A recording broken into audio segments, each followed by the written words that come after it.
여름의 서울은 숨이 막힐 만큼 무겁다. 낮 동안 회사에서 받은 피로가 몸에 그대로 달라붙은 채로 나는 천천히 집 앞 골목을 걸어 들어갔다. 이름은 지수. 29, 늘 바쁘게 살아가는 평범한 여성이라 생각했지만 오늘만큼은 뭔가 특별한 일이 기다리고 있을 것 같았다. 문을 열자마자 느껴진 건 고요함이었다. 가족도 룸메이트도 없는 드문 나만의 공간. 작은 아파트 거실 한쪽에 걸려있는 선풍기가 삐걱거리며 돌아가고 있었지만 더위는 쉽게 가시지 않았다. 나는 구두를 벗어던지고 가벼운 흰 블라우스를 매만졌다. 블라우스는 얇고 시원했지만 땀이 배어들어 있었고 그 촉감조차 나를 지치게 했다. 곧바로 욕실로 향했다. 샤워기로부터 흘러내리는 차가운 물이 오늘 하루를 씻어줄 거라 믿으며 나는 천천히 머리끈을 풀고 거울을 스쳤다. 거울 속엔 눈가에 피로가 묻어있는 나. 하지만 오늘은 이상하게도 그 모습마저 묘하게 살아있었다. 욕실 안은 반투명 유리로 가려져 있었고 물방울이 흘러내리며 아스라이 흐려졌다. 나는 음악을 틀었다. 은은한 재즈 선율이 작은 공간을 가득 채웠다. 블라우스를 벗어 걸어두고 살짝 젖은 머리카락이 어깨를 따라 흘러내렸다. 심장이 두근거리는 건 더위 때문인지 아니면 그저 혼자만의 시간에 대한 묘한 기대 때문인지 알 수 없었다. 물을 틀고 눈을 감은 순간 문 쪽에서 미세한 소리가 들렸다. 처음엔 바람인 줄 알았다. 그러나 분명 발자국이었다. 심장이 쿵 내려앉았다. 급히 유리를 스치듯 열어보니 익숙한 얼굴이 서 있었다. 민호. 내 친구의 오빠, 그리고 오래도록 가볍게만 생각했던 존재. 그의 얼굴도 나만큼 당황한 기색이었다. 지수야. 미안. 집에 아무도 없는 줄 알고 잠깐 두고 간 책을 가지러 왔어. 그는 손을 들어 올리며 뒤로 물러섰다. 하지만 그 찰나의 순간 그의 시선이 내 어깨에서 흘러내리는 물방울에 잠시 머무른 걸 나는 놓치지 않았다. 나는 급히 수건을 둘러 입을 열었다. 괜찮아. 그냥 놀랐을 뿐이야. 민호는 난처한 미소를 지으며 거실로 물러났다. 하지만 나의 심장은 여전히 불규칙하게 뛰고 있었다. 잠시 후 머리를 대충 말리고 한복 대신 즐겨 입는 모던 스타일의 핑크빛 원피스로 갈아입었다. 허리선이 날씬하게 잡혀 있었고 얇은 금빛 팔찌와 작은 귀걸이가 은은히 반짝였다. 발에는 흰색 스트랩 샌들을 신었다. 거울을 보니 마치 누군가의 시선을 의식하고 꾸민 듯한 모습이었다. 거실로 나가니 민호가 소파에 앉아 있었다. 손에 든 것은 오래된 시집이었다. 아직도 이거 읽어? 내가 묻자 그는 고개를 끄덕이며 웃었다. 이상하게 이런 날엔 낡은 책이 더 잘 읽히더라. 나는 그 옆에 앉았다. 둘 사이에 흐르는 공기가 묘하게 달라져 있었다. 수건으로 대충 닦은 머리카락 끝에서 떨어지는 물방울이 원피스를 적셨고 그는 시선을 잠시 피했다. 그러나 다시 돌아온 그의 눈빛은 전보다 훨씬 오래 머물렀다. 오늘따라 그는 말끝을 흐리며 내 쪽으로 몸을 기울였다. 나는 그가 무슨 말을 이어갈지 기다리며 가만히 앉아 있었다. 그의 눈빛은 장난스럽지 않았다. 그 속엔 호기심과 긴장이 동시에 섞여 있었다. 그리고 그 순간이었다. 아주 가까이에서 그의 손이 살짝 내 손등에 스쳤다. 우연이라 하기엔 너무 의도적인, 그러나 너무 조심스러운 접촉. 마치 별표, 괜찮니? 별표라고 묻는 듯한 손길이었다. 나는 대답 대신 손을 빼지 않았다. 밖에서는 매미 소리가 울려 퍼지고 창문으로 들어온 붉은 석양빛이 우리를 감쌌다. 시간은 느리게 흘렀지만 심장은 더 빠르게 뛰었다. 그리고 나는 직감했다. 이 평범한 여름 오후는 결코 평범하지 않을 거라는 것을. 그날 이후 민호와 나는 조금 달라졌다. 겉으로는 평소처럼 가볍게 대화했지만 말 사이사이에 스며드는 묘한 기류는 숨길 수 없었다. 여름의 더위는 점점 심해지고 있었고 그 뜨거움은 어쩐지 우리 사이의 공기와도 닮아 있었다. 며칠 뒤 나는 집 근처 전통시장을 들렀다. 사람들 사이를 오가며 신선한 과일과 작은 소품들을 고르다가 문득 눈에 들어온 것은 정교하게 수놓아진 한복 두루마기 스타일의 얇은 겉옷이었다. 은은한 하늘색 천 위에 흰 매화 문양이 흐드러져 있었고 소매 끝에는 얇은 레이스가 달려 있었다. 나는 충동적으로 그것을 구입했다. 단순히 예뻐서일까? 아니면 누군가의 시선을 떠올렸기 때문일까? 집에 돌아오자마자 새 옷을 입어보았다. 부드러운 비단이 피부에 스칠 때마다 차갑게 느껴졌지만 그 촉감은 오히려 묘하게 설레게 했다. 작은 귀걸이와 흰색 류를 더하니 낯선 나 자신이 거울 속에서 날 바라보는 듯했다. 그날 저녁 민호에게 연락이 왔다. 혹시 집에 있어? 책을 빌려주고 싶어서. 나는 잠시 망설였지만 결국 대답했다.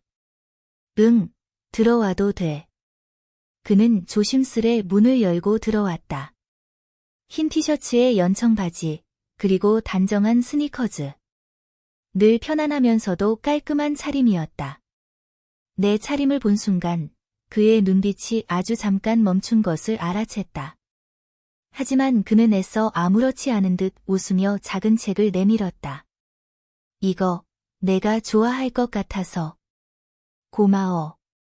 나는 그를 거실로 안내했고 우린 차가운 보리차를 마시며 대화를 이어갔다. 하지만 어느 순간부터 서로의 말보다 눈빛이 더 많은 걸 주고받고 있었다. 나는 무심코 두루마기의 리본을 매만졌다. 야은 천이 손가락에 걸리며 묘한 소리를 냈고 그 소리가 공기 속에 길게 울렸다. 민호의 시선이 그 움직임에 머물렀다가 다시 내 눈을 찾았다. 지수야, 그는 낮게 불렀다. 목소리 속에는 머뭇거림과 동시에 결심이 섞여 있었다. 나는 대답하지 않고 그를 바라봤다. 그 순간 작은 선풍기가 돌아가던 소리가 멈춘 듯 방 안은 더 뜨겁게 느껴졌다. 그의 손이 내 옆으로 다가오더니 조심스럽게 소매 끝을 스쳤다. 아주 가볍고 그러나 의도적인 움직임. 예쁘다. 그는 속삭였다. 내가 입은 옷인지 나 자신인지 알 수 없는 말이었다. 나는 순간적으로 얼굴이 달아올랐다. 하지만 외면하지 않았다. 오히려 숨이 고르지 않아지는 나 자신을 그대로 드러냈다. 민호는 소파에 앉은 나와 거리를 좁히며 그 특유의 편안하면서도 진지한 눈빛으로 날 바라봤다. 그리고 아주 천천히 손가락 끝으로 내 손목에 걸린 얇은 팔찌를 만졌다. 작은 액세서리 하나가 우리 둘 사이의 공기를 완전히 바꿔놓은 것이다. 내 심장은 점점 빠르게 뛰었고 방 안의 공기는 무겁지 않게 오히려 달콤하게 가라앉았다. 순간 나는 스스로에게 속삭였다. 이건 단순한 우연이 아니야. 며칠 동안 민호와 나는 서로의 마음을 직접 말하지 않았지만 그날 이후 작은 신호들이 오가고 있었다. 눈길이 오래 머무는 순간 말끝이 닿고도 이어지는 묘한 침묵, 그리고 우연처럼 겹치는 발걸음들. 주말, 나는 용산 근처에 있는 한옥 카페에 가기로 했다. 오래된 기와집을 개조한 공간은 향긋한 대추차 향이 가득했고 바닥은 반짝이는 나무로 빛났다. 거울 같은 유리창 너머로는 여름의 뜨거운 햇살이 번져 들어오고 있었다. 민호도 함께였다. 그는 카메라를 들고 와 사진을 찍으며 장난스럽게 웃었다. 지수야, 이 한복 입은 내 모습 찍어주면 딱 화보 같겠다.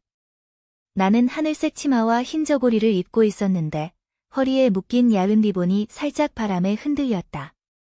평소엔 현대적인 원피스를 즐겨 입었지만 오늘은 카페 분위기에 맞춰 전통적인 느낌을 선택했다. 발에는 은은한 세계 댕기 장식이 달린 단화, 그리고 손에는 작은 자개 놀이개가 걸려 있었다. 그가 내 모습을 카메라에 담을 때마다 이상하게도 얼굴이 달아올랐다. 단순히 사진을 찍히는 게 아니라 그의 눈으로 나를 바라본다는 느낌이 강하게 전해졌다. 우리는 한옥 안 깊숙한 다다미 방에 앉았다.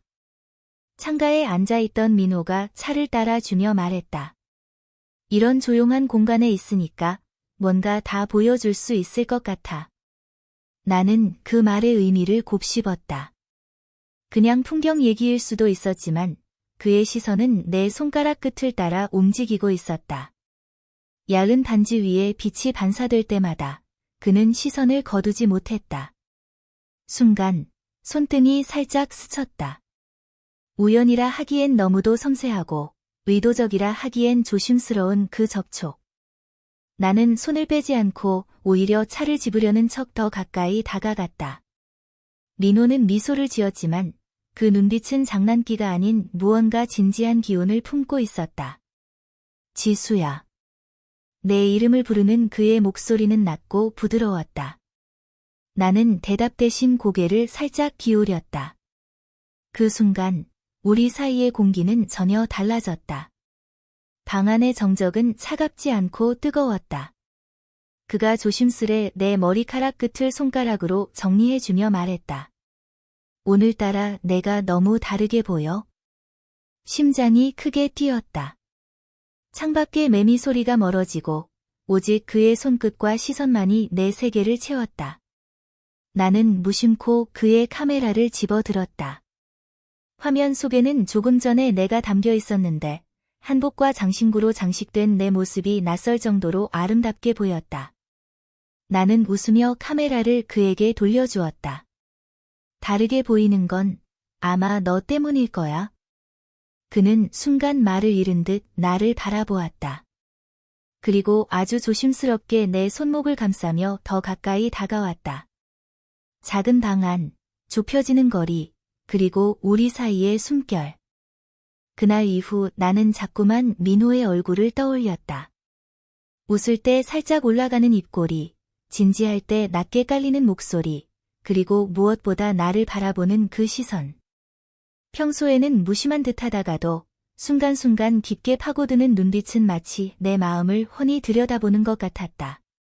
며칠 뒤, 여름비가 내리던 저녁. 서울거리는 빗방울로 반짝였고 나는 집에 일찍 들어와 창밖을 바라보고 있었다. 야은 검은 슬립 드레스 위에 긴 카디건을 걸쳤다. 발에는 은빛 스트랩 샌들을 신고 있었고 손목에는 가느다란 시계 하나. 옷차림은 단순했지만 어쩐지 이 빗소리와 어울리는 기분이었다. 문득 휴대폰이 울렸다. 지수야, 지금 집에 있어? 민호였다. 나는 이유도 묻지 않고 대답했다. 응, 들어와. 얼마 지나지 않아 그가 젖은 머리칼을 쓸어넘기며 나타났다. 흰 셔츠가 비에 젖어 조금 달라붙어 있었고 그 모습이 이상하게도 눈을 뗄 수 없게 만들었다. 비가 갑자기 너무 쏟아져서 그가 어색하게 웃었다. 나는 수건을 건네며 말했다. 괜찮아. 여기서 잠깐 비 피하고 가. 거실에 앉아 빗소리를 듣고 있는데 공기는 점점 더 묘해졌다. 민호는 창밖을 보다가 고개를 돌려 내 모습을 바라봤다. 그 시선이 마치 내 카디건 사이로 드러난 어깨와 쇄골을 따라 흐르는 것 같았다. 지수야, 그의 목소리는 낮고 확실했다. 너한테 계속 신경이 쓰여. 내 심장이 크게 요동쳤다. 대답을 해야 했지만 목소리가 나오지 않았다. 대신 나는 고개를 살짝 끄덕였다. 그는 조심스레 내 쪽으로 다가왔다. 손이 내 무릎 위에 닿았을 때 나는 숨을 삼켰다. 야은 천 사이로 전해지는 체온은 너무도 뜨거웠다. 나는 본능적으로 그의 손목을 잡았다. 멈추게 하기 위함인지 아니면 놓치고 싶지 않아서인지 알 수 없었다. 그러나 그 순간 우리의 눈빛이 얽혔고 더 이상 어떤 설명도 필요하지 않았다. 그는 내 곁에 앉아 조용히 말했다. 오늘 내가 날 거절해도 나는 기다릴 수 있어. 하지만 그의 손끝이 내 머리카락을 스치며 귀 뒤로 넘겨주었다. 넌 지금 나와 같은 마음이잖아. 나는 더는 피하지 않았다. 빗소리가 세차게 내리쳐 창문을 울리고 방 안은 어둠 속에서 오직 우리 둘만이 존재하는 듯했다. 그리고 아주 천천히 우리의 숨결이 하나로 섞여갔다. 여름의 끝자락, 아직 후텁지근한 바람이 서울 거리를 감싸고 있었다. 며칠 동안 민호와 나는 서로의 마음을 숨기지 않았다. 그러나 마음이 가까워질수록 우리를 둘러싼 현실의 벽도 점점 또렷하게 다가왔다. 그날 밤, 나는 짙은 남색 슬립 원피스에 야른 한복 저고리를 변형한 가디건을 걸치고 있었다. 옅은 자개 놀이개가 허리에 매달려 있었고 발에는 검은 뮬힐, 거울 속 나는 평소보다 더 차분해 보였다. 어쩌면 결심한 표정 때문일지도 몰랐다. 민호는 늦은 시간, 조심스레 내 집을 찾았다. 지수야. 그가 내 이름을 부르자 그 음성만으로도 심장이 흔들렸다. 하지만 나는 억지로 미소를 지으며 물었다. 우리 이렇게 계속 괜찮을까? 그의 눈빛이 순간 흔들렸다. 그리고 곧 단호하게 대답했다. 괜찮아. 아니, 괜찮아야 해. 난 이미 너 없인 상상할 수 없어. 나는 그의 말에 목이 메어왔다. 그의 진심이 너무도 분명했기에 더 아팠다. 왜냐하면 우리는 단순히 두 사람의 선택만으로 끝낼 수 없는 상황 속에 있었기 때문이다. 그는 내 가장 친한 친구의 오빠였다. 가족 같은 인연이 얽혀 있었고 이 관계가 드러나는 순간 무너질 것도 많았다. 그러나 그 순간 그의 손이 내 손을 강하게 잡았다. 지수야, 도망치지 마. 난 내가 필요해. 내 눈가가 뜨겁게 젖어들었다. 나는 고개를 돌려 그와 시선을 마주했다. 그의 눈동자에는 두려움과 열망, 그리고 무엇보다 진심이 담겨 있었다. 우리는 가까이 다가섰고 서로의 온기를 나누었다. 그의 손끝이 내 허리선을 따라 내려가며 야른 천을 스쳤다. 숨결이 뜨겁게 부딪히고 두려움과 갈망이 동시에 소용돌이쳤다. 하지만 그 순간 휴대폰 진동이 방 안을 흔들었다. 화면에 뜬 이름은 내 친구 수아. 심장이 철렁 내려앉았다.